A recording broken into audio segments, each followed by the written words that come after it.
So when countries are doing well, everyone wants to give them money. And when countries need the money, nobody wants to give them money.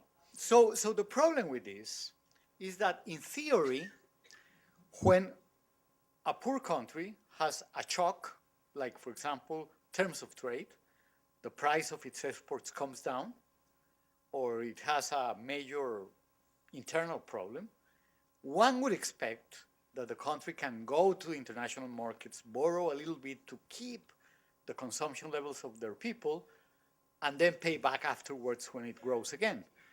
But unfortunately, the private flows do exactly the opposite. So when things are going well, private capital flow is coming in and is increasing the boom, and when things are going badly, capital flows go out, and the cycles are augmented by this behavior of the private capital flows. What is more concerning is that the official banks, like the bank in which several of us worked for so many years, the two banks here in Washington for which many of us worked, actually have the same behavior of the private banks.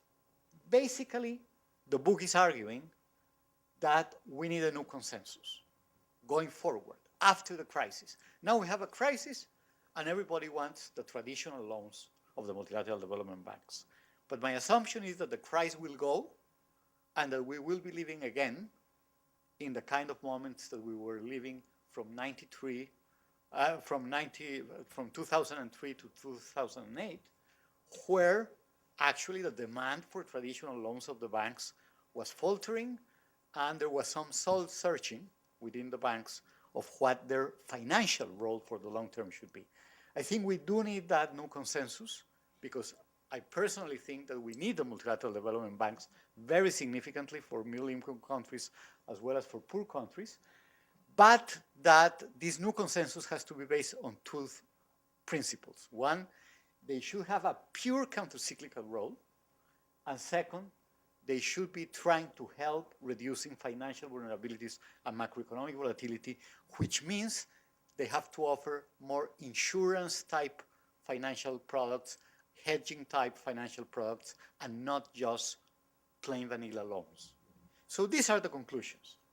I mean, the multilateral development banks really could have a key potential role in helping to develop insurance and hedging instruments and markets for developing countries. And this would help them enormously in reduced vulnerabilities and macro volatility, and thus help for growth and reduction of poverty. But we have a major risk now, because we have a crisis. We may fall into complacency. We may forget about all this activity that was beginning to take place before the crisis. And so the idea of, I think that the value of this book could be, let's not forget this topic. This topic will come back again, and we'd rather work on it.